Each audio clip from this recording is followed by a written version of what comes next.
She cursed him quietly in Sicilian. The mafia boss grinned. Say that again, but looking at me. Harbor Point, New Jersey, was a city that held its breath. The air off the water was perpetually damp, tasting of salt and diesel. It clung to the towering stacks of shipping containers that formed canyons of corrugated steel, monuments to commerce that did not sleep.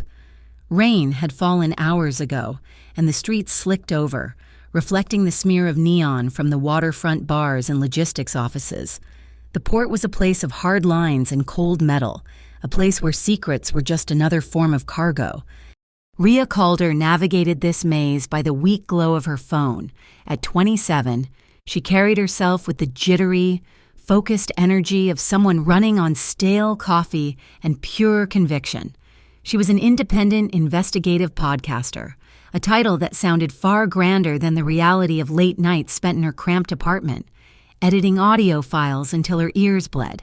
She unzipped her heavy backpack, her fingers checking the levels on her digital recorder. The tip had been anonymous. Just an encrypted text. Civetta Maritime. Berth 4. Midnight, they're washing the chain. Washing. A clean word for a dirty business. And in Harbor Point, any dirty business, sooner or later, touched the Vieri Stevedores Union. The union was not just a labor organization.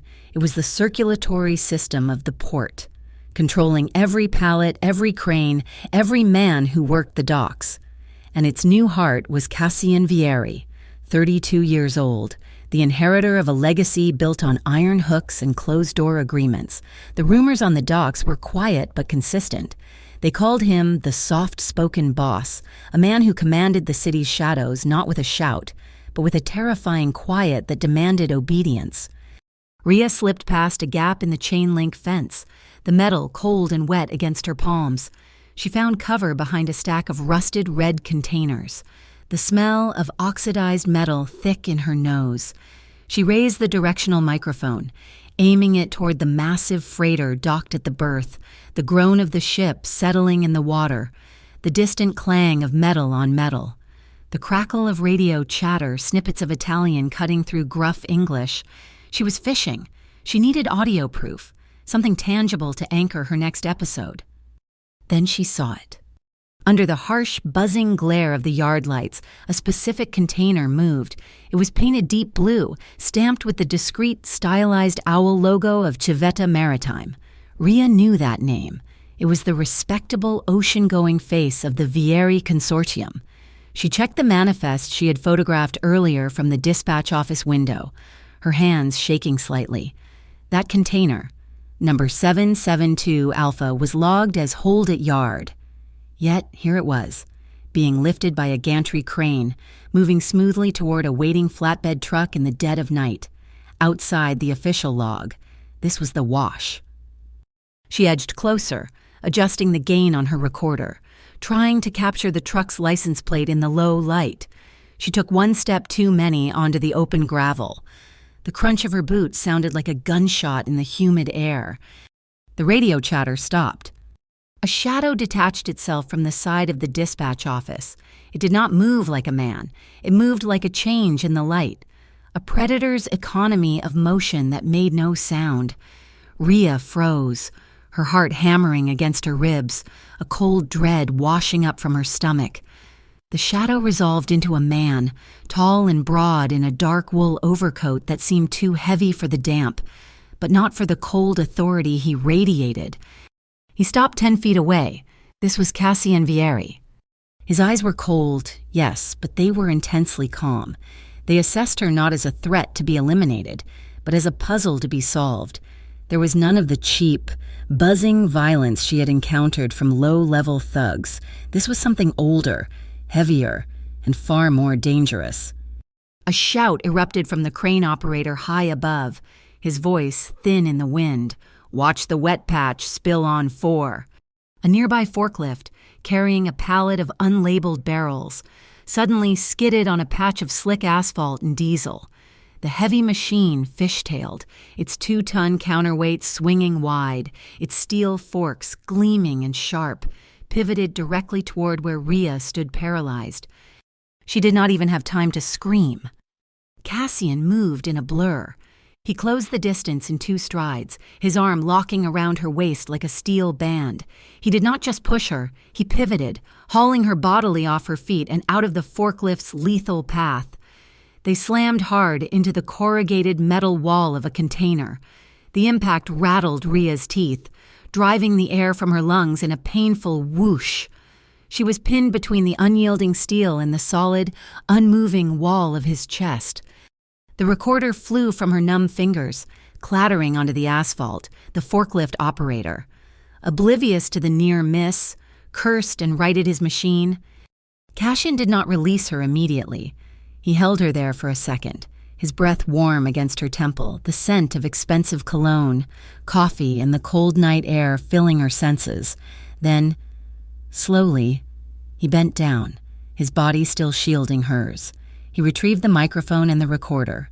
He examined the device in his large, gloved hand, turning it over as if it were a curious artifact. He looked back at her, his expression unreadable in the sodium light shadows. His voice was low, a deep rumble that vibrated through the metal they leaned against. "If you're going to dig into me," he said, his tone almost conversational, "at least pick a less windy night. You're ruining the audio." The adrenaline, the impact, the sheer, infuriating audacity of his calm, it broke something in Ria. The terror vanished, replaced by a sudden, white-hot spike of frustration. The carefully practiced, articulate English she used for her podcast deserted her. Instead, a phrase she had heard her old Sicilian neighbor yell at stray dogs and noisy children tumbled from her lips, barely a whisper. "Vacci a fare benedire. Go get yourself blessed." It was the wrong thing to say. Cassian Vieri went utterly still. The casual, dangerous calm vanished, replaced by a sudden, sharp focus. He had been looking at the recorder. Now, his eyes snapped to hers. They narrowed, searching her face in the gloom, as if seeing her for the first time. The silence stretched, filled only by the hum of the ship's generator and the distant lap of water. Then, the corner of his mouth twitched. A slow, dangerous grin spread across his face, a look that held no humor and all control. "Say that again," Cassian Vieri murmured, his voice dropping even lower, rougher, "but looking at me." The next morning, the air in Harbor Point was thick with more than just the usual fog. Ria Calder's voice was the reason.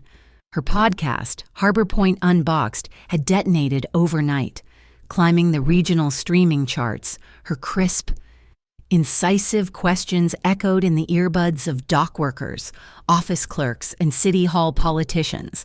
She had laid out the discrepancy of the Civetta maritime container, the one logged as hold at yard that vanished in the night. She didn't make accusations, she simply asked the questions, which was far worse. Who benefits from these ghost shipments, her recorded voice asked. And why does the Vieri Stevedores Union, the organization meant to protect the port, remain silent? In a high-ceilinged office overlooking the channel, where the smell of old leather mixed with fresh brewed espresso, Cassian Vieri listened to that voice. He stood with his internal counsel and his cousin, Mauro, the acting dock manager. Mauro, a thick-set man whose temperament matched the blunt force trauma of his job, slammed a hand on the oak desk. "Duh, this is a problem, Cassian. She was right there. We need to handle this the old way."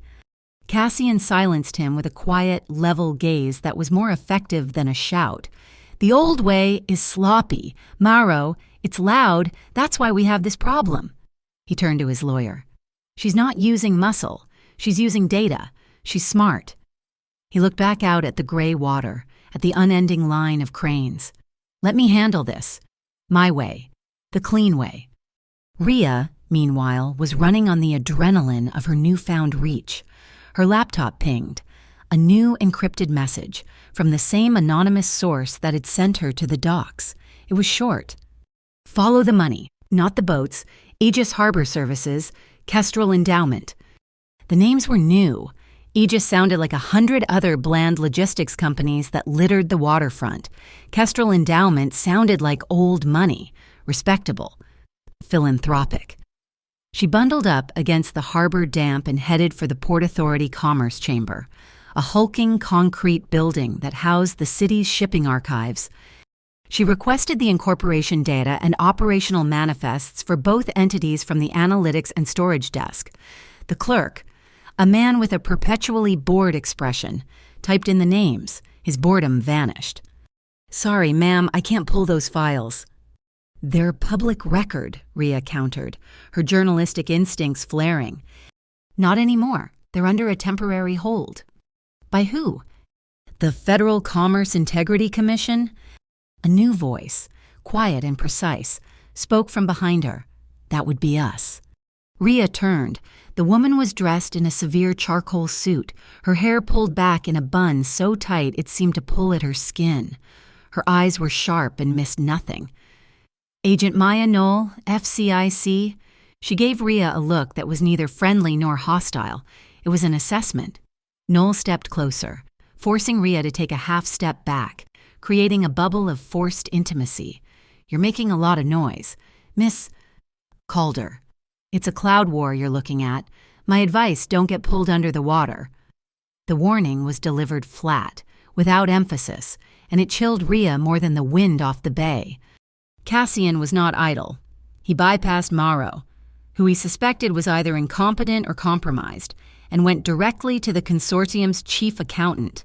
The man, in his late 60s, was one of the few who understood both the old paper ledgers and the new blockchain transactions.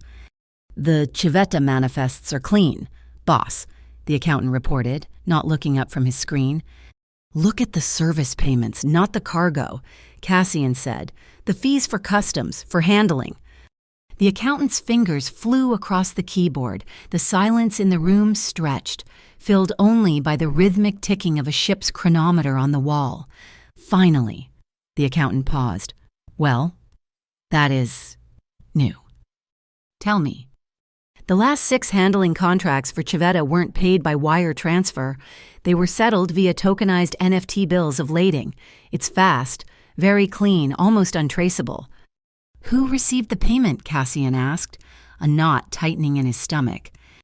"The transactions resolved to a digital wallet," the accountant said, "managed by the Kestrel Endowment." Cassian's blood ran cold. Kestrel, that was not a Vieri name. It wasn't family. It was a snake in his garden, and it was using his port to trade.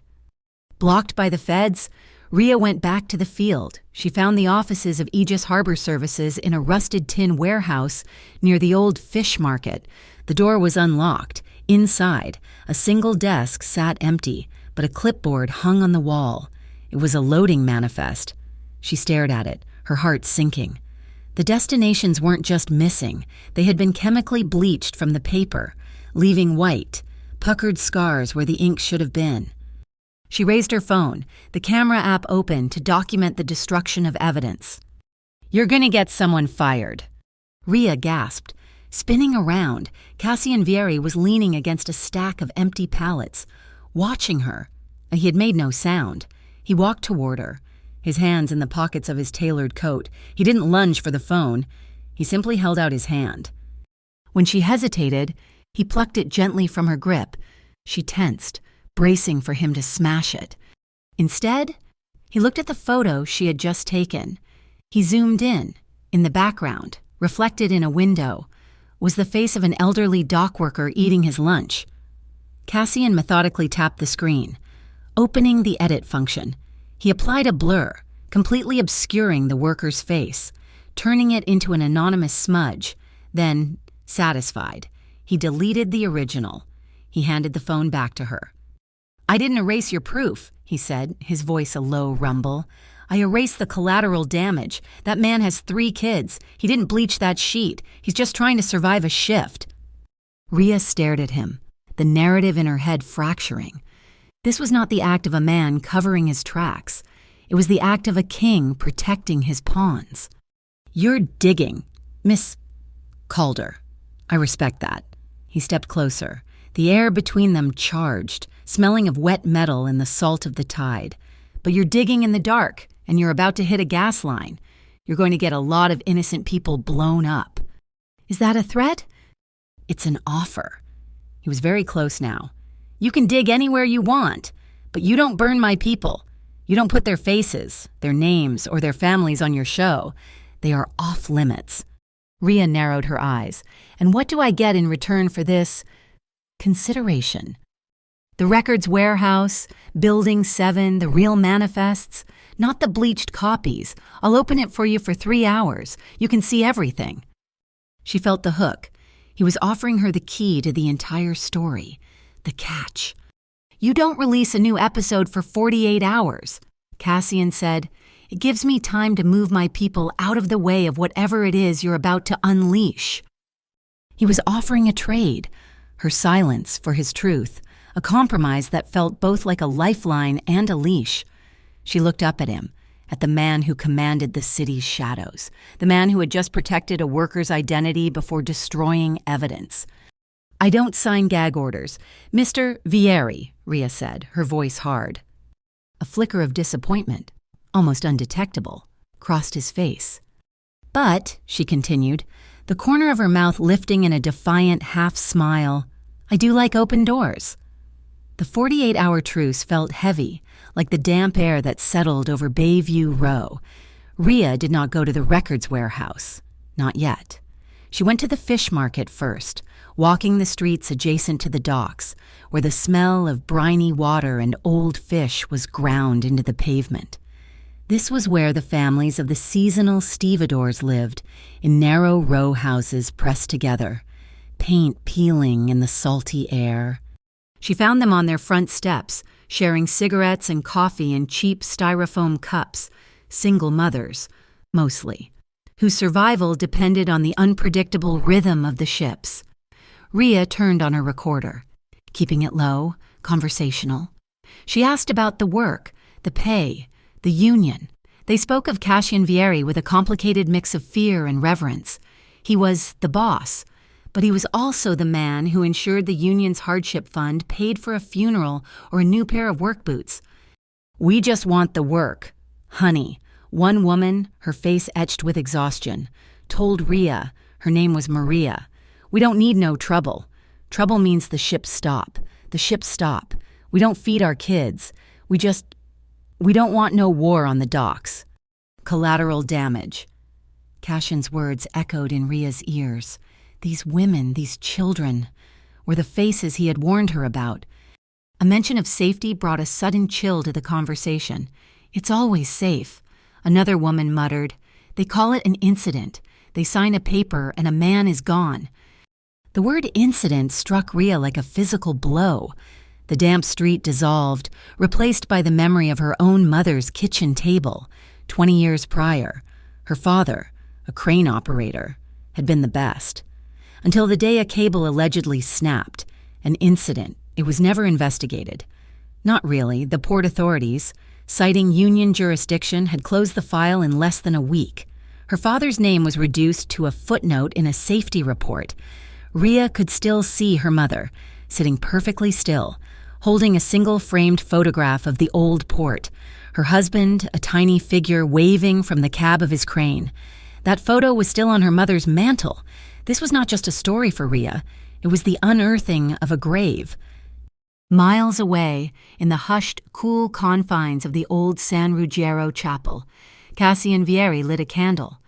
The flame flickered, illuminating the gold leaf icon of the saint. The chapel was small, built by the first Italian immigrants who had worked these docks. The priest, Father Alesso, an old man with eyes that had seen the Vieri legacy evolve, sat in the front pew.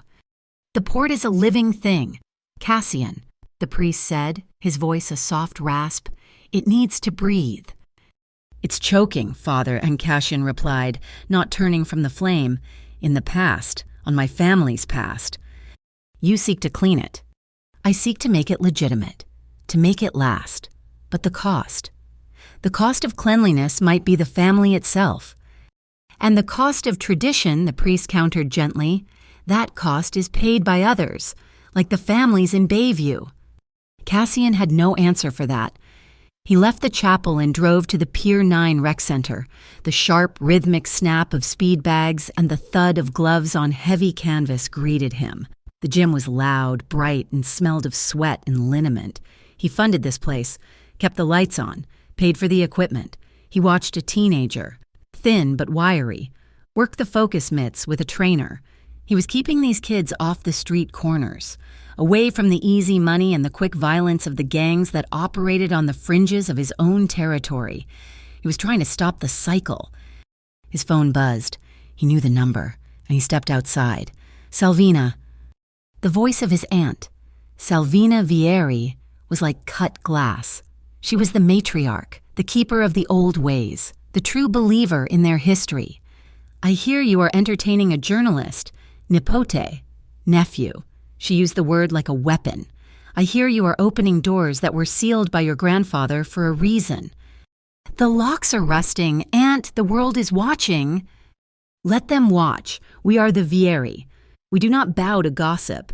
You are being arrogant with tradition. Cassian, end this. End her. Before you wash away the respect our name was built on. The line clicked dead. Rhea sat on a cold park bench overlooking the channel. The list from the warehouse, records burning a hole in her bag. The files had been exactly as Cassian promised, meticulous, detailed, and damning. They showed Civetta Maritime paying exorbitant fees to Aegis Harbor Services for consulting. A shadow fell over her. Agent Maya Knoll sat down on the other end of the bench, not looking at her. You went in. It was a statement, not a question. He opened the door, Rhea said, wary. Knoll stared at the water. Vieri is trying to reform. It's impossible. The structure is too rotten. She slid a folded piece of paper across the bench. He gave you the what. This is the how. A list of shell companies, all registered offshore, all feeding the Kestrel endowment. This is the pipeline. Rhea looked at the list. It was the key. Why give me this? Because you're a podcaster, not the government. You can put this in the air without a warrant. You can make it toxic. Knoll finally turned, her eyes boring into Rhea's. I was never here. My name, my agency. We are ghosts. You use this. You use it alone. Understood. Understood. That night, Rhea found herself at the Lantern, a 24-hour diner that smelled of burnt coffee and old grease. She was poring over the warehouse manifests and Knoll's list, trying to connect the two. The bell over the door chimed. Cassian Vieri walked in. He saw her, but his expression did not change. He slid into the booth opposite her. Burning it all down, Miss Calder, he asked quietly, nodding at the stack of papers. Cleaning it up, she countered, not looking up. Is that not what you want, or did you just open the door so I would aim my fire at your enemies? I opened the door so you would see the whole machine, he said, his voice intense. You think this is just Kestrel. You pull that thread, the whole port unravels. You're talking about shutting down Harbor Point. That's not justice. That's amputation. It's rot, Rhea shot back, her voice low and furious. It's the rot that let my father die in a crane 20 years ago and called it an incident. Your system, your tradition. It eats people. It has to be exposed. You expose it. You burn the women in Bayview, he retorted, his jaw tight. You call that honoring your father. I am trying to reform this from the inside. I am trying to cut out the cancer without killing the patient. You are just holding a match. Their argument hung in the air, a stalemate of two incompatible truths, the elderly proprietress. Maria shuffled over, wiping her hands on her apron. Cassian, she said, her voice weary.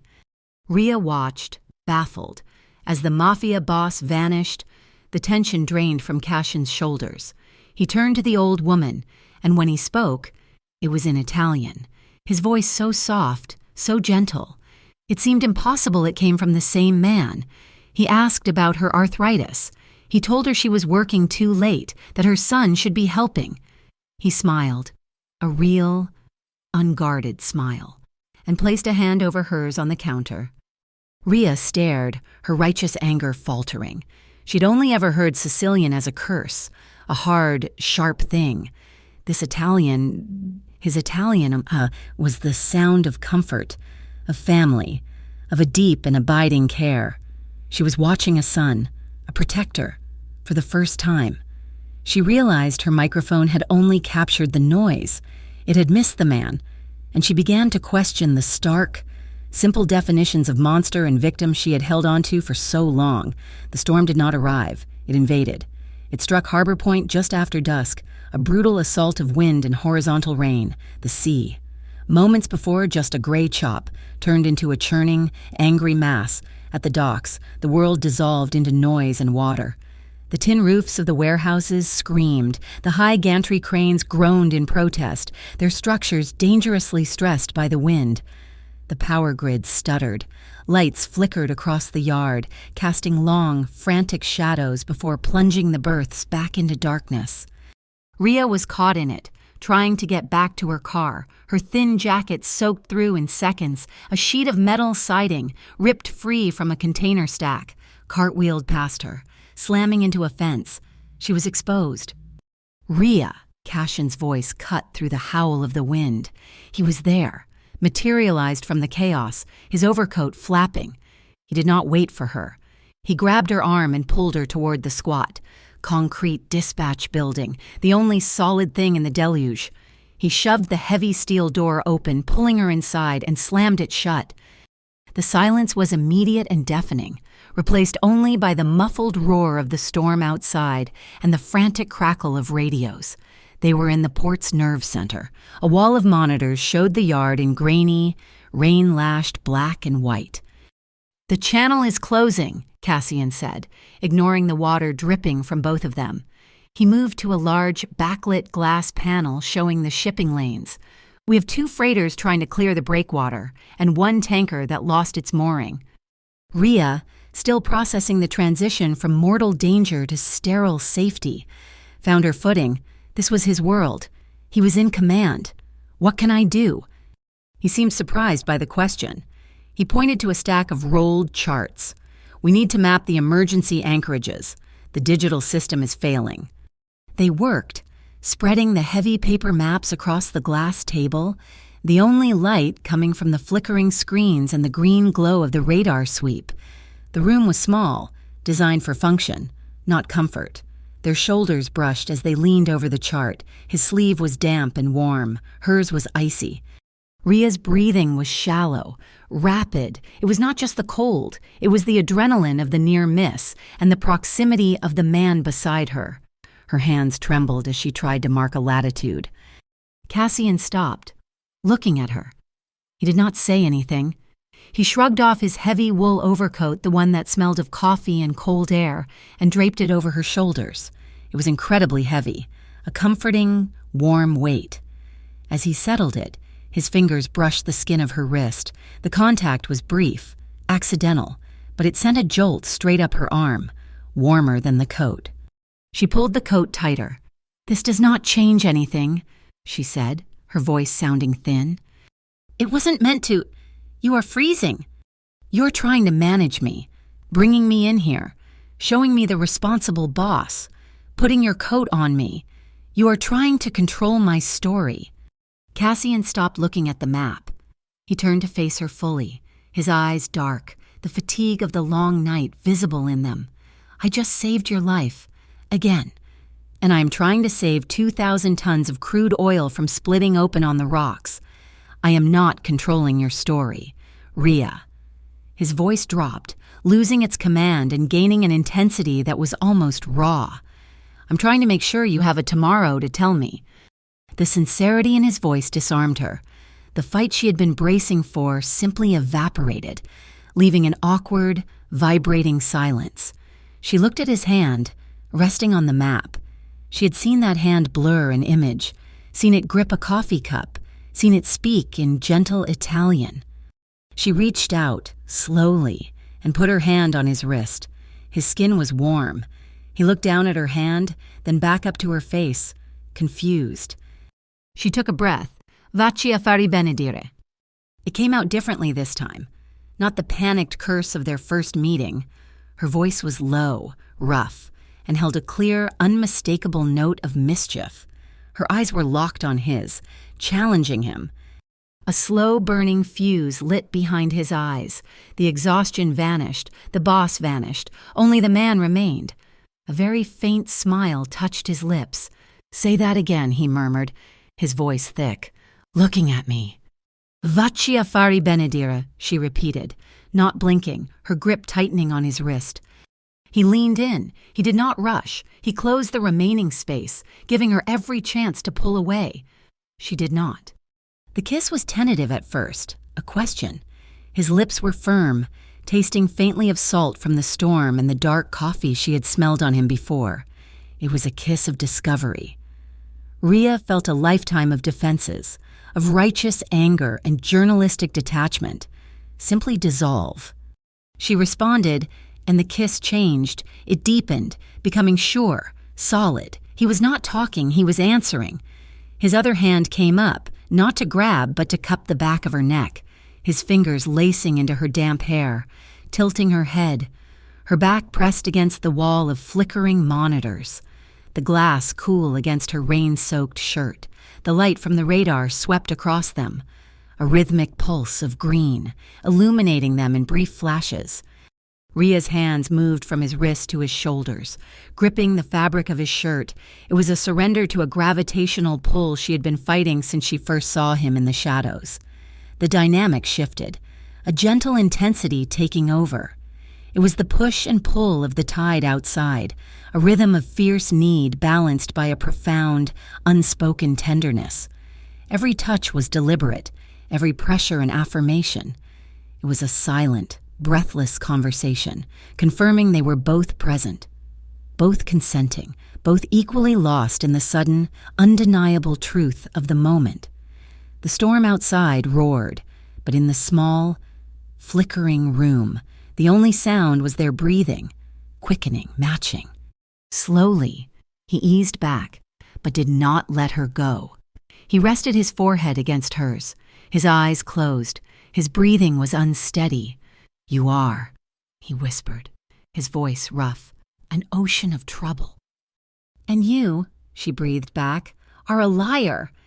He opened his eyes. "About what?" "You said you were not controlling my story." "I am not." "You are. You just wrote yourself into the middle of it." He looked at her, the seriousness returning, but tempered with a new vulnerability. "Then do not face the rest of it alone. This kestrel, it is deeper than you know. They are not like me. They are not my family. They are liars in a way you cannot understand." He paused, his grip tightening protectively. "I will not let you be alone in an ocean of lies, Rhea." She let out a long, shuddering breath, the weight of his coat and his promise settling onto her. "I will still tell the story. Cassian." "I know. But maybe," she admitted, her voice barely audible over the radio static, "maybe with you." The storm had passed, leaving behind a sharp, scoured quiet. The truce Rhea had struck with Cassian was a fragile, untested thing, defined more by the space between them than the words they had spoken. She met Maya Knoll not in a shadowy garage, but in the sterile, fluorescent-lit anonymity of the Harbor Point Public Library, hidden in plain sight. They sat at a public terminal, a privacy screen shielding their work. They built the data wall. Rhea fed in the manifests. Cassian had provided the paper trail. Maya brought the federal tracking tools, the digital footprints. The pattern emerged on the screen, a stark, elegant, and deeply criminal loop. "It is perfect," Rhea whispered, her fingers tracing the flow. "The digital bills of lading, tokenized as NFTs, are attached to the Civetta shipments. They move through a dozen microtransaction wallets, impossible to trace individually." "Until they land here," Maya said, her voice flat, pointing to a single node. "The Kestrel endowment, it pools the funds. Then Kestrel turns around and hires Aegis Harbor Services for security and logistics consulting, paying them the exact amount they just laundered." They are not two companies, Rhea realized, the blood draining from her face. They are the left and right hands of the same body. The port is washing its own money. Cassian, meanwhile, was cleaning his own house. He used the storm as his justification, convening an emergency meeting of the Vieri Stevedores union shift bosses. The room was thick with skepticism. The near miss at Berth 4 was unacceptable. Cassian announced, his voice carrying easily across the room without being raised. The storm highlighted critical failures in our safety protocols. I am invoking our contractual right to a full, immediate, and comprehensive safety and container integrity audit. Every berth, every crane, every manifest, effective now. His cousin Morrow cornered him as the meeting broke, his face mottled with anger. A safety audit now! Cassian, are you insane with that podcaster breathing down our necks? You are inviting the wolves in. You are exposing the family. Cassian paused, calmly adjusting the cuff of his shirt. He looked his cousin in the eye, his gaze flat and cold. The wolves are already in the house. Mauro, they're just wearing our clothes. He leaned in, his voice dropping. This is not about exposure. I am not pulling the drapes. I am cutting the tangled lines. Find me the manifest for every container currently under special handling by Civetta. I want to see the audit list myself. The audit was Cassian's Trojan horse. Rhea walked through the cavernous, damp-smelling Warehouse 9, not as a journalist, but as an independent logistics auditor. The laminated badge Cassian had procured for her felt heavy on her chest, while his most trusted men visibly checked hydraulic seals and tagged containers for storm damage. Rhea checked the numbers, matching them against the digital loop she and Maya had built. She found it in the back of container 401, a unit designated spare engine parts. Bolted to the interior wall, hidden behind a panel of grease-stained machinery, was a small, matte black box. It was not standard shipping hardware. It was a networked server, hardwired into the container's internal power supply. It had no ports, no labels, only a single, dark glass square, a biometric fingerprint scanner. Cassian, she called, her voice barely a whisper. He was beside her in a second. He looked at the box, and all the color drained from his face. He did not need to touch it. He knew exactly what it was. That is not Kestrel, Rhea said, watching his expression harden. No, Cassian said, his voice tight with a cold fury she had not heard before. This is not some outside group. This is an internal standard, biometric, off-grid, untraceable. Whose standard? He finally met her gaze, his expression grim, the truth settling on him like a shroud. My Aunt Salvina's. The pieces clicked into place, forming a picture that was uglier and more intimate than Rhea had imagined. His family was not just compromised, it was the source of the rot. She's working with them, Rhea stated. Or they are working for her, Cassian countered, the muscle in his jaw jumping. She's using this external group, Kestrel, to do the dirty work, to keep the Vieri name clean while she bleeds the port dry. She knows you are digging. She knows I am looking, he corrected. She does not know what I have found. She does not know about you. Not really. He looked at the black box. This container is scheduled to move in 2 days. This has to be the nerve center. They will move it, wipe the data, and the entire trail will go cold. So we stop it, Rhea said. No, Cassian replied, a new, dangerous calm settling over him. We swap it. We create a decoy, an identical container that moves on schedule, and we take this one. We take the brain. We have to draw the real operator out, the person who manages this box. That night, Rhea sat alone in her apartment, the city lights of Harbor Point indifferent outside her window. The plan was set. This was no longer journalism. It was a heist. She opened her audio editing software and pressed record. My name is Rhea Calder, she said, her voice clear and steady. This is Harbor Point Unboxed. If you are hearing this recording, it is because I have been missing for more than 72 hours. The truth about the Kestrel endowment is not financial corruption. It is a conspiracy that reaches into the heart of the Vieri Consortium, run by Salvina Vieri. She laid it all out.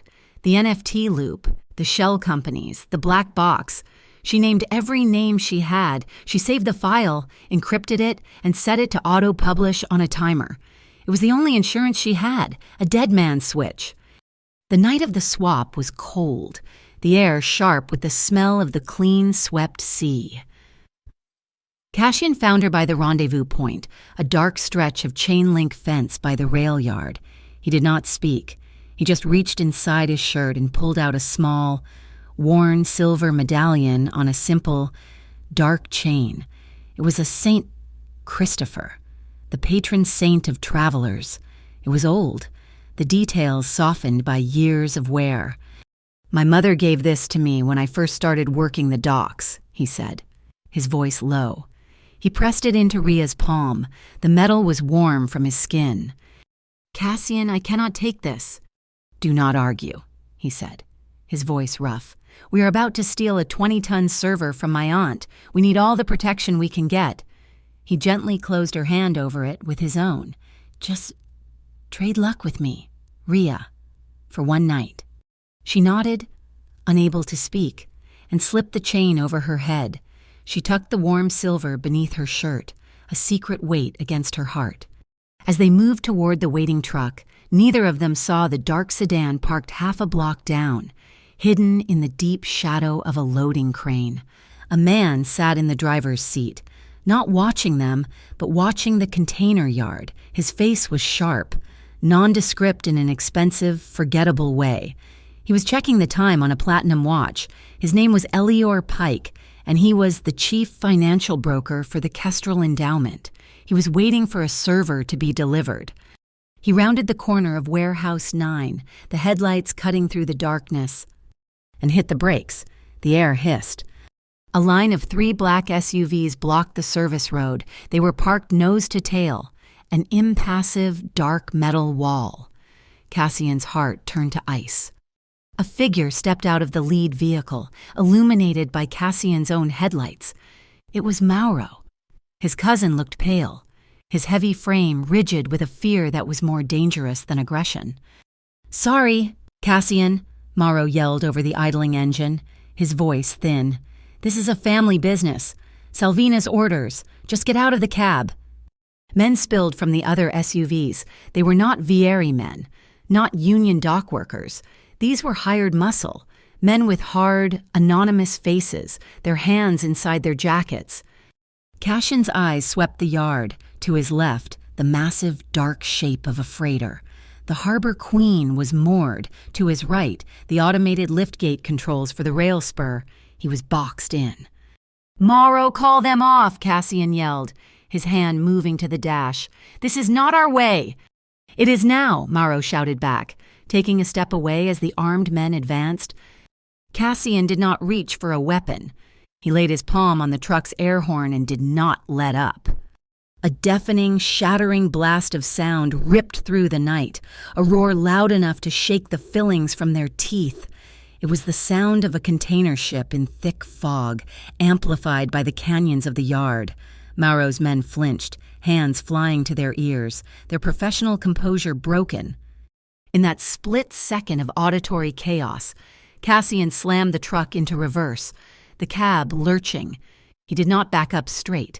He jackknifed the trailer, spinning the cab hard to the right. The massive steel flatbed became a 40-foot shield, blocking the SUVs. "He's running!" one of the men screamed, his voice lost in the horn's echo. Cassian cut the horn. In the ringing silence, he hit the button on his dash that triggered the automated liftgate for the rail spur. With a buzz and a clang, the gate began to rise. He threw the truck into gear, the tires smoking, and accelerated the massive rig, not at the men, but at the gap. He cleared the gate just as the first bullet sparked off the back of his stolen container. Miles away, Rhea was already moving. She had followed Elior Pike, the man from the dark sedan, to the real target, the Aegis Harbor Services office. She slipped in the back door. Elior was in the main office, standing over a bank of servers. He was uploading, or perhaps wiping. "You are late," Elior said, not turning around. He must have heard her. "The cargo was rerouted," Rhea said, stepping into the light. Elior Pike finally turned. He was handsome in a sterile, boardroom way. A minor complication. It seems Mr. Vieri is more hands-on than his aunt anticipated. "She told you that herself?" Rhea asked, her hand on the digital recorder in her pocket. "She and I have a very clear understanding." About the tax-free port, Ria asked. She hit play. Salvina Vieri's voice, tinny and cold, filled the room. A fully autonomous, tax-free port. Mr. Pike. No union, no oversight, no federal interference. Then Elior's voice. And the Kestrel Endowment provides the anonymity for the initial investment, a clean, philanthropic face. Elior's smile did not falter. He simply sighed. You recorded that at the Villa Impressive, and completely inadmissible. You have been trespassing, Miss Calder. He tapped a key on his keyboard. A real shame. I was hoping to avoid this. A heavy thump echoed from the server room behind him. A chemical smell. What did you do? Ria asked. Plan B, Elior said, picking up his coat. Data cannot be stolen if it is flash vaporized. A thin wisp of acrid, gray smoke curled from under the server room door. Then an alarm, sharp and shrill, began to blare. Ria lunged for the door, but the handle was already scorching hot. The fire was immediate, explosive. The front doors of the warehouse burst open. Slamming against the walls, Cassian stood there, his face grim, his chest heaving. He had driven the truck straight through the main gate. He saw the smoke, saw Elior, saw Ria. He did not go for Ria. He ran past her. Grabbing a fire axe from the wall, he smashed the glass of the red panel marked Fire Suppression System. He yanked the lever down. There was no spray of water. Instead, a deafening hiss filled the building. A cold, thick, white mist blasted from nozzles in the ceiling, choking the air, smelling of chemicals and ozone. The alarms died with a gurgle. The orange glow from the server room was snuffed out instantly, suffocated by the halon. In the swirling, chemical fog, new lights appeared, blue and red. The doors burst open again. MOCD, hands in the air, do not move. Maya Knoll stepped through the mist, weapon drawn, her team fanning out, securing the room. They cuffed a stunned, coughing Elior Pike. The coordinates you sent were accurate, Maya said to Ria, her voice all business. Where is Salvina Vieri? Cassian looked toward the back office. The emergency exit was open, swinging gently, letting in the clean night air. She was gone. In the chaotic aftermath, as the fog cleared, Ria leaned against a desk, coughing, her lungs burning. She wiped her mouth, her hand coming away bloody. In the confusion, a ricochet from the server room's short-lived fire, or a piece of shrapnel from Cassian's entry, had clipped her, a small, stinging cut on her lower lip. Cassian saw it, the tactical coldness in his eyes shattered. He crossed the room in 2 strides, a look of dark, visceral anger on his face, anger directed entirely at himself. He raised a hand, his fingers unsteady and gently, so gently rested his thumb on her cheek, just beside the cut. His touch was electric. He stared at the blood, looking like a man who had just broken something priceless. I should never, he whispered, his voice hoarse, hating himself. Ria covered his hand with her own, pressing his palm to her skin. The silver medallion he had given her was warm against her chest. Do not, she said, her voice rough. Do not apologize for saving people. Do not apologize for trying to fix this. She met his gaze, her own fierce and unwavering. Apologize if you ignore the truth. Apologize if you let this stop you now. Cassian searched her eyes, the self-loathing giving way to a new, hardened resolve. He gave a single, sharp nod. Villa Caravella sat perched on the highest point of Harbor Point, overlooking the port that had paid for its marble floors and cypress-lined driveways. The air in the formal dining room was cold. Despite the unlit, cavernous fireplace, it smelled of old money, beeswax, and resentment. Salvina Vieri sat at the head of the antique, 20-foot-long mahogany table. She was a woman carved from hard, elegant lines, dressed in severe black. Around the table sat the captains of the Vieri family, the cousins and brothers who ran the various arms of the consortium. Mauro was among them, his eyes fixed on his water glass, his face pale and slick with sweat. Cassian stood at the other end of the table. He was not there to ask. He was there to inform. The old structure is broken, Cassian began, his voice calm, echoing slightly in the high-ceilinged room. The model that our grandfathers built relied on silence and intimidation. That world is gone.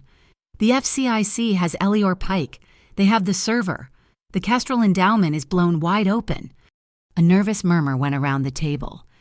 I am proposing a new path, Cassian continued, his hands resting on the back of his chair. A full restructure. We dissolve the shell companies ourselves. We convert the Vieri Stevedores Union into the Harbor Point Cooperative. Every worker gets a stake. We self-report to the Federal Commerce Integrity Commission. We hand them Pike and the Kestrel Network, and we petition for leniency as the reforming body. Salvina, who had been staring at her nephew with a look of bored contempt, finally spoke. Her voice was like dry ice. A cooperative. She tasted the word, found it foul. Would you turn your grandfather's legacy into a workers' commune? She leaned forward. Are you really proposing that we close a century of Vieri history? Just to open a podcast, nipote. The insult, sharp and public, was meant to diminish him. The table tensed, waiting for the explosion. Cassian's reply was cold, not hot. The Vieri history you are so proud of is about to be an indictment, he said, meeting her gaze. I'm not interested in history right now. Auntie, I am interested in the future. I am proposing this because I intend to keep our people the men in Bayview, the men on the docks out of federal prisons and hospital beds. You speak of them, Salvina hissed, but you brought the danger. You brought this plague upon us. I did not bring it, Cassian said. I only turned on the lights. You accuse me in my own home. I accuse no one, as Cassian said. The facts do. What facts? Salvina sneered. The ramblings of a failed journalist. As if summoned, the heavy oak doors of the dining room swung open. A Vieri bodyguard, a man built like a refrigerator, looked in, his expression confused and alarmed. Signora Vieri, my apologies, Ria Calder walked past him.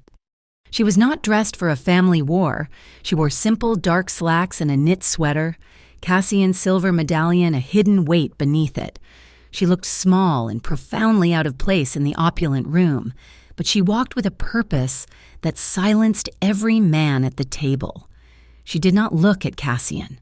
Her eyes were fixed on one person. She walked the entire length of the polished table until she stood directly at Salvina's left hand. You are not family, Salvina stated, her voice trembling with rage. You have no place here. I am not a reporter today, Ria said, her voice clear and carrying. I am here as a witness, the one Elior Pike spoke to. She reached into her bag, pulled out a single, folded piece of paper, and placed it on the table in front of Salvina. It was not a recording, it was a bank statement, a transfer authorization from the Kestrel endowment. This is the Kestrel account, Ria said, and this, she pointed to the bottom of the page, is Elior Pike's signature, authorizing a payment into a private medical trust, the same trust that paid for a specialist pediatric surgeon in Switzerland, last month. All eyes snapped to Morrow. Cassian's cousin let out a sound, a strangled, broken sob. He buried his face in his hands, his thick shoulders shaking. The entire room understood in an instant. My daughter, Morrow choked out, his voice thick with shame. She was sick. The doctor's here. They gave her 6 months. Aunt Salvina made the arrangements. She said Kestrel was a friend, a benefactor. She said it was a gift. It was not a gift, Cassian said, his voice quiet, filled with a sudden, terrible pity. It was a chain. She just asked me to manage the manifests, Morrow wept, to make sure certain containers were not on the audit list, to keep the cargo moving for my little girl. Ria looked at Morrow, her expression not triumphant but pained. The Union Hardship Fund, she said, her voice softening. It could have paid for that. It should have. If it were transparent, if the money was not being bled off into shell companies. The cooperative model Cassian is proposing, it includes a fully transparent, fully funded medical benefits program for everyone. No one should have to trade their soul for their child's health. Salvina Vieri stood up, the chair scraping loudly on the marble floor. Her face was a mask of cold fury. The game was over, and she had lost. She looked at Ria, her eyes devoid of all warmth. "You are very brave," Salvina whispered, "coming into this house, speaking of things you do not understand." She straightened her jacket. "The port is a dangerous place. So many accidents, heavy machinery, a sudden fall into the water. It would be a tragedy to lose such a clear new voice." It was the final, desperate move, a naked threat, delivered in the language of the grave. Before Ria could even process the words, Cassian had moved. He was no longer at the end of the table. He was beside her, his body physically positioned between her and his aunt. He was a shield. He did not look at Salvina. He addressed the entire, silent table. Every cousin, every captain. His voice was low, and it was the last sound they would hear. "Listen to me, all of you," Cassian commanded, his authority absolute. "This woman is not family. She's not blood, but she is the future of this port. She is the truth that will keep us out of jail." He finally turned his head, his eyes locking with his aunt's. "You touch her," he vowed. "You even look at her the wrong way. And you are not touching a journalist. You are touching me. You are touching the Vieri name. And you will be touching the end of everything we have." The silence was absolute. Salvina's gaze flickered from Cassian's unblinking stare to Ria, who stood protected behind him. The old matriarch saw her power, her entire world of shadow and leverage, evaporate. She picked up her purse. "You have made your choice. Nipote." Her voice was dead, final. "You have chosen this. There is always another way. Cassian, a harder way. Remember that." She turned and walked out of the dining room, her footsteps echoing, leaving them all in the cold, bright light of the new world they had just created. The tension of the family meeting did not dissipate. It followed them, a cold shadow. Back to Cassian's apartment. His place was high above the city, a sterile, modern space of glass and steel that overlooked the entire port.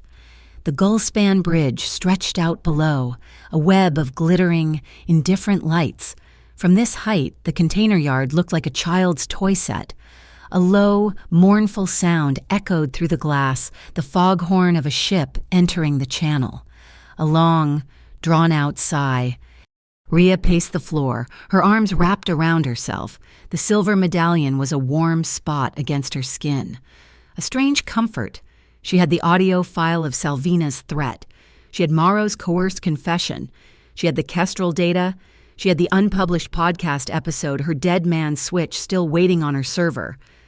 "I can destroy her," Ria said, stopping to look at him. He stood by the window, a silhouette against the city. "I can release everything, the threat, the coercion, the Kestrel loop. I can burn Salvina to the ground." "I know," Cassian said, his voice quiet. "But it will not stop with her," Ria continued, the conflict tearing her apart. "The feds, they will not care about your reform. They will not see a cooperative. They will see an organized crime family. They will see you, the head of that family. They will indict the entire Vieri name. You will go to prison. Cassian." He finally turned to face her. His expression was unreadable. "And if you do not release it," he countered, "Harbor Point loses its chance. The rot stays. The women in Bayview keep getting scraps. And you betray the very reason you started this. You betray your father." The foghorn sounded again, filling the silence. "Why are you not trying to stop me?" she demanded, her voice cracking with the strain. "Why are you not threatening me or bargaining with me?" "Because it is the truth, and it is your choice to tell it." "It is not that simple," she shot back. The dilemma was twisting her, bringing up old ghosts. "I have been here before. I have trusted men who talk about honor, about the system." Her voice grew thin. "I was in love once, years ago. A Coast Guard officer. He was good, or I thought he was. I asked him to look into my father's accident." She looked away, back at the bridge, the memory sharp and bitter. He said he would. A week later, he came back, his face pale. He told me the file was sealed, internal pressure, and he called it is the port, RIA. It is the union. It is bigger than us. I have my career to think about. She laughed, a short, sharp sound. He chose the pressure. He chose the system. He buckled.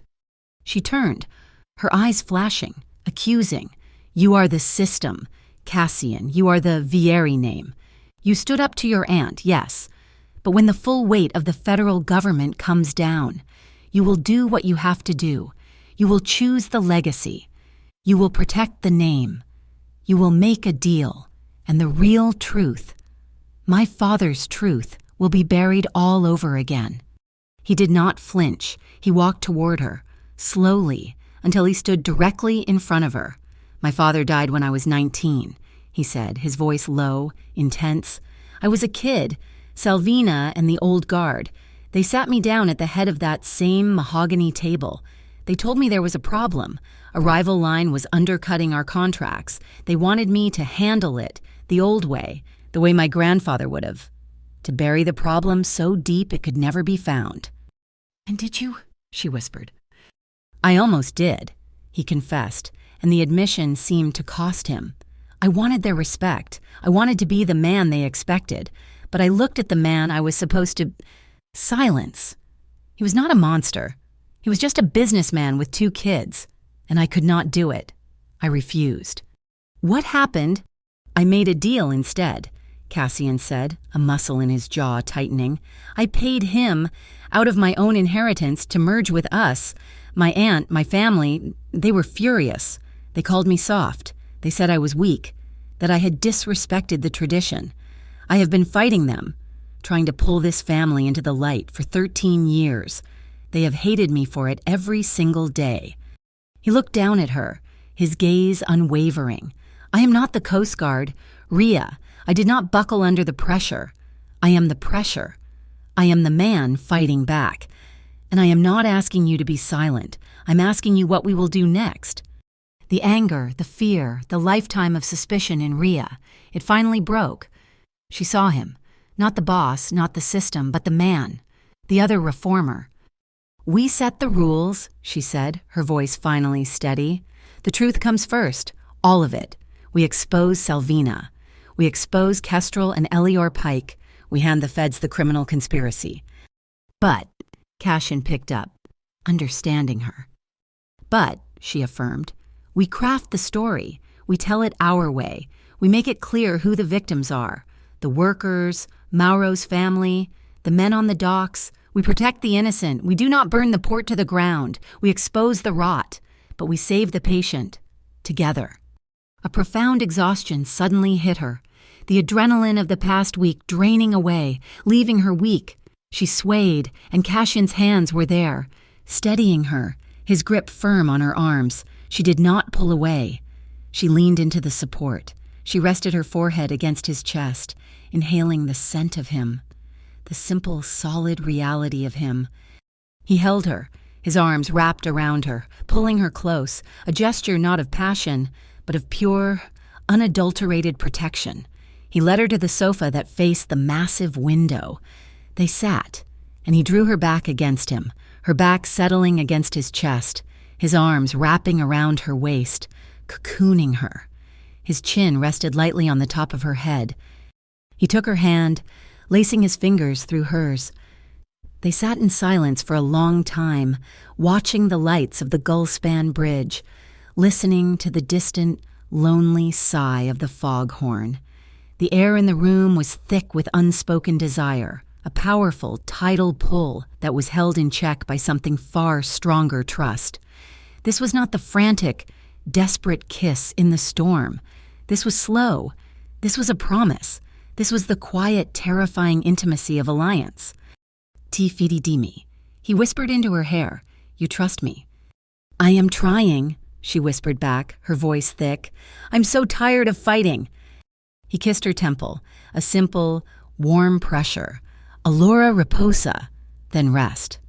She tilted her head back, looking up at him, her cheek brushing the rough stubble of his jaw. A small, tired smile touched her lips. "If I say it in Sicilian," she murmured, "will you still listen to me?" The serious, hard lines of his face softened. A low, warm chuckle rumbled in his chest, vibrating through her. "Look at me," he murmured, his voice rough, "and say it." Ria met his gaze. Her eyes were clear, the storm in them finally calm. She leaned up, and with her lips brushing his, she whispered the words, "Vacci a fare benedire." It was not a curse. It was not defiance. The words were the same, but the tone was a soft, breathless, intimate secret. It was a promise. It was their code. Cassian smiled, a real, unguarded smile that lit his eyes from within. He tightened his arms around her. "Again," he whispered back. And she did. The fragile peace of the apartment shattered at dawn. The city was waking up, but Ria's world was contracting to a single, ticking clock. Maya Knoll met her in a parked, anonymous sedan 2 blocks from the apartment. The car smelled of stale coffee and government-issue upholstery. "Pike's lawyers are screaming," Maya said, not looking at Ria. She stared at a warehouse, her eyes tracking a delivery truck. "They are filing motions for illegal surveillance, entrapment, coercion. My supervisors are getting cold feet. They think Vieri is playing me and that you are a rogue element." "I am a rogue element," Ria said. "Be that as it may, my case against Kestrel is falling apart without the primary evidence, and my window to get it is closing." Maya turned, her gaze flat and uncompromising. "I need the files. Ria, the raw files, the unedited audio of Salvina threatening you, the manifests, the black box data Cassian pulled, everything. You have 24 hours to hand it over voluntarily.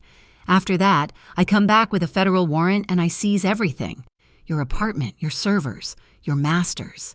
And you will be a hostile witness, not a source." The ultimatum hung in the cold morning air. Ria nodded. 24 hours. The clock was now running. Cassian faced a different kind of pressure. The main hall of the Vieri Stevedores Union was packed. It smelled of sweat, fear, and decades of spilled beer. The men stood along the walls, their arms crossed, their faces a mixture of confusion and open hostility. Cassian stood at the podium, not as a boss, but as one of them. "I know what you are hearing," he said, his voice cutting through the murmurs. "You are hearing that this is the end of the Vieri name. You are right. It is the end of the old way, the way that put us in the crosshairs of the federal government, the way that allowed snakes like Elior Pike to bleed us dry." "That old way fed our families," a voice yelled from the back. "It fed us scraps," another countered. "I am proposing the Harbor Point Cooperative." Cassian continued, his voice resonating with conviction. "No more shell games, no more backroom deals, a full, transparent partnership. Every man in this room gets a stake. Every man gets a vote. We cut out the rot. We turn over the criminals. And we save this port ourselves." "It is suicide," shouted a shift boss near the front. "Salvina will burn us all." "Salvina does not speak for this port," Cassian roared, the first sign of his own anger showing. "She used this port. She used us. She used her own family." He turned to the side of the stage. "Mauro, tell them." Mauro, pale and trembling, walked to the podium. He looked out at the sea of faces, men he had known his entire life. He took a deep, shuddering breath. It is true," he choked out. "My daughter, she was sick.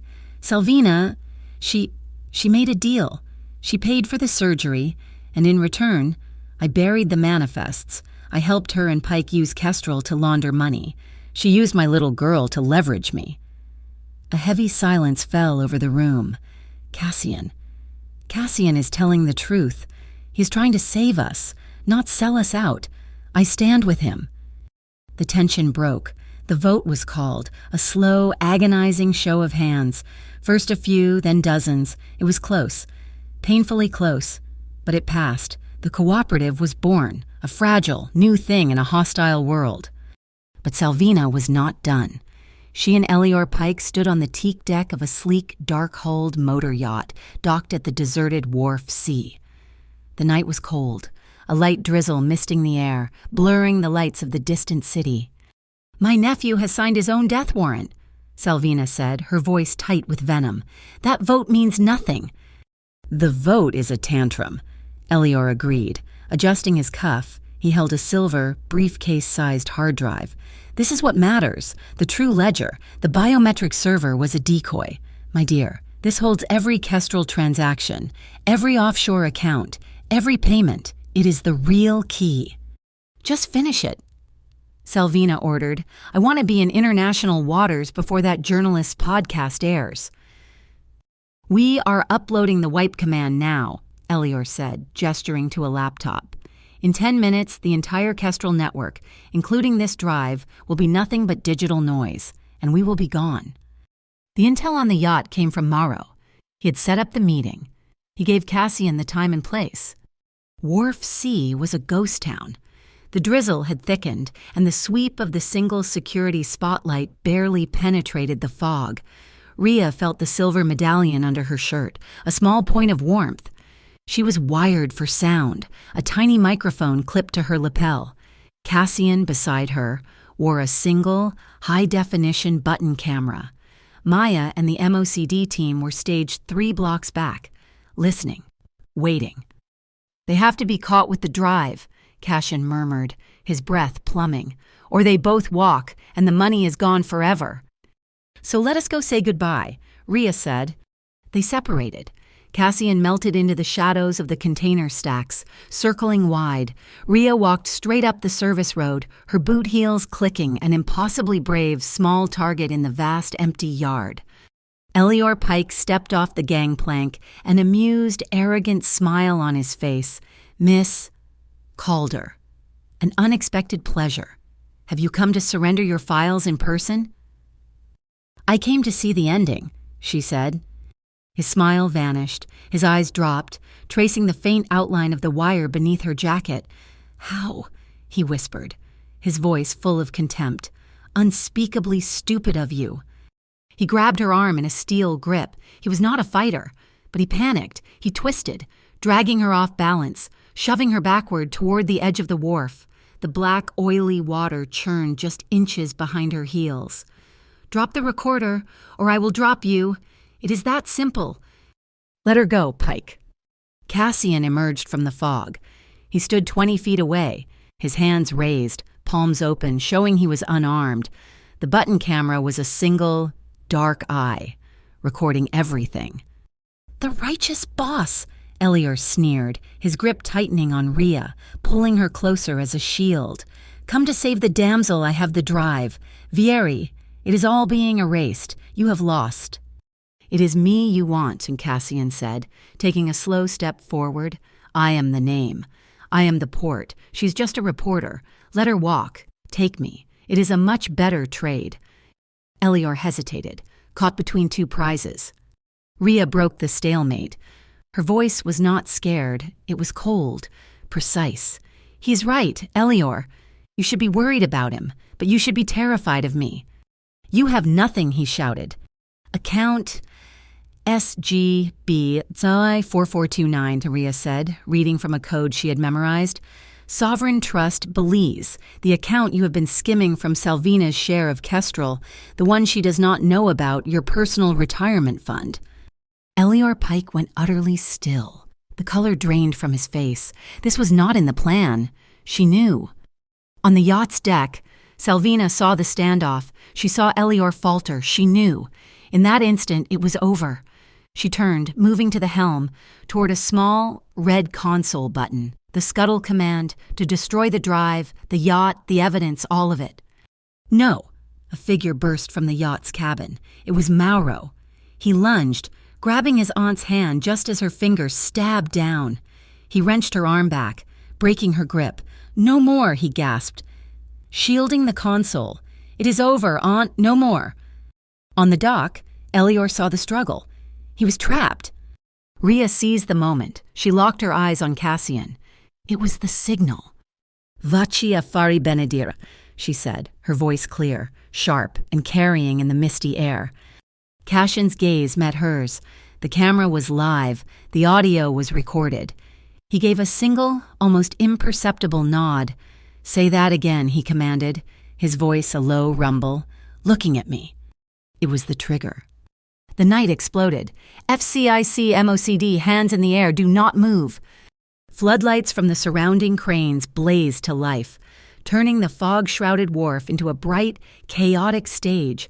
Maya Knoll led the charge. Tactical teams swarming from behind the container stacks, weapons up, red lasers dancing on Elior's chest. The trap was sprung. The chaos on Wharf C was absolute, under the blinding white floodlights. Maya Knoll's MOCD team moved with brutal efficiency. Elior Pike, his face a mask of disbelief, was cuffed and led away. His protests about lawyers lost in the noise. On the yacht, a shaking Morrow handed Maya the silver hard drive, the Kestrel ledger, as tactical officers led a spitting, furious Salvina Vieri down the gangplank. But in the instant Maya turned to secure Pike, Salvina moved with a strength born of pure desperation. She wrenched her arm free from the local officer holding her and sprinted, not toward the street, but toward the massive, humming cold storage warehouse at the end of the wharf. "Rhea, stay put," Cassian yelled, his voice a sharp command. "Maya, she's in the cold storage. That's the wharf's main power junction." Rhea ignored him. She ran. Her recorder still live. Cassian cursed, running after her, catching her just inside the heavy insulated doors. The temperature inside dropped 20 degrees. The air was frigid, smelling of ammonia and frozen fish. At the far end of the cavernous, ice-caked room, Salvina stood before a massive, sparking, open-grid electrical panel. In her hand, she held a steel crowbar she had grabbed from an emergency kit. "If I cannot have this port, Nipote," she screamed, her voice echoing off the frozen walls. "No one will. I will burn it to the sea." She raised the crowbar high, aiming it directly at the main, 600-volt bus bar. It was an act of total destruction, an explosion that would black out the wharf and ignite the cooling chemicals. "Salvina, do not do it, it is over," Cassian yelled. Moving forward, positioning himself between her and Rhea, he was trapped, trying to shield Rhea while simultaneously talking his aunt down. "It is over when I say it is," she shrieked. In her rage, she took a final, stabilizing step backward. Her heel hit a patch of dark, slick glycol fluid that had leaked from the cooling system. Her feet shot out from under her. She did not just fall. She stumbled backward, her arms flailing, and tumbled over the low, unrailed edge of the maintenance catwalk. She vanished into the darkness of the open bilge pump well below. A single, terrified scream cut through the hum of the freezers. Cassian froze. He stood at the edge, staring down into the black water. He could just stand there. He could just watch. Maya and her team, flooding in behind him, would see it as an accident, justice. He saw Rhea stop, breathless, her eyes locked on him, waiting to see what he would do. At the far door, a group of dock workers, drawn by the alarms, stood watching their new leader. Salvina's voice came from the dark, no longer a matriarch's command, but a gurgling, panicked plea. "Cassian, help me, I cannot swim." He looked at the faces of his men. He looked at Rhea, at the truth she represented. He looked down into the dark. Then, in front of the feds, his men, and the woman who held his future, the Mafia boss made his choice. Cassian dropped to one knee, plunged his arm into the icy, oily water, and grabbed a fistful of his aunt's expensive wool coat. With a roar of exertion, he hauled her, choking and shivering, back onto the concrete floor. He did not save a queen. He saved a person, and in doing so, he saved himself. Rhea stood in the aftermath, the flashing lights casting red and blue strobes over the wharf. Maya was cuffing a defeated, soaking Salvina. Rhea had the files. She had the audio. She had the witness testimony. She had enough, right now, to tear down the entire V. She looked at Cassian. He was covered in grime, talking quietly to his men, who were looking at him not with fear, but with a new, profound respect. He had saved the port, and then he had saved its poison. Ria took out her laptop and her broadcast mic. She connected to the port's emergency Wi-Fi. She did not wait for a studio. She went live, right there on the dock. This is a special broadcast of Harbor Point Unboxed. Her voice, clear and steady, went out over the internet. She laid it all out: the Kestrel Endowment, the Aegis Shell, the NFT loop. She played the audio of Elior Pike, and she demanded, in no uncertain terms, the full federal prosecution of Salvina Vieri for conspiracy, fraud, and attempted sabotage. Then, she changed her tone. "But the crimes of one person do not define a community," she said, her voice warming. "The real story tonight is the end of that criminal system and the birth of a new one." She publicly detailed the plan for the Harbor Point Cooperative, championed by Cassian Vieri. She explained the new, transparent structure, the medical funds for families like Maro's, and the protection of the workers. She kept their private, painful details off the air. She did not burn the port, she saved the patient. The public broadcast, combined with Maya's evidence, was undeniable. The FCIC released their statement 48 hours later. Salvina Vieri was indicted on a raft of federal charges. Elior Pike was denied bail. And citing their full cooperation and the popular mandate of the newly formed cooperative, Cassian Vieri and Mauro Vieri were granted conditional leniency. They were tasked with the complete supervised restructuring of the port under the new Commerce Integrity Commission. Dawn broke, a spectacular, impossible ribbon of gold and violet over the tops of the gantry cranes. The air was clean. Cassian found Ria on the empty wharf, watching the sunrise. He held out his hand. In his palm was the small, worn silver medallion. "I think you should hold on to this," he said. "It is your mother's. Cassian, it is your luck." "It is yours now," he said, closing her hand over it. "You hold this port with your stories. Ria, you keep the truth." He smiled, a tired, genuine smile. "I will just keep it running with sweat." Ria looked at the medallion, then up at him. The gray light of morning softened the hard lines of his face. She felt the warmth of the silver, the warmth of his gaze. "Vaci affari benedir," she whispered. The Sicilian words, once a curse, then a tease, were now something else entirely, a covenant. Cassian's smile deepened. He tilted his head, his voice low and rough. "Say that again," he murmured, "but looking at me." They did not need a grand gesture. There was no proposal. There was just the quiet, unbreakable promise of the sunrise. Ria's recording equipment found a permanent home in the apartment overlooking the Gullspan Bridge. She told her listeners it was a long-term, temporary move. The final episode of Harbor Point Unboxed ended not with an indictment, but with the sound of waves against the breakwater and a simple sign-off: "The truth is not a destination, it is the long haul." The next week, a new sign was bolted to the main gate, replacing the old Vieri Placiae. It read, simply, "Harbor Point Cooperative." As Cassian walked through, he reached back. Ria took his hand. They walked in together. On the brick wall of the gatehouse, a small, fresh piece of graffiti was stenciled in Sicilian script, "Ku tutu u cori," with all the heart. Thank you so much for listening to this story. We would love to connect with you, so please comment below and let us know where in the world you are listening from and share your thoughts. Make sure to subscribe to our channel, Mafia Boss Story, and give this video a like. And to support us even more, please press that hype button to help this story be heard by many more people.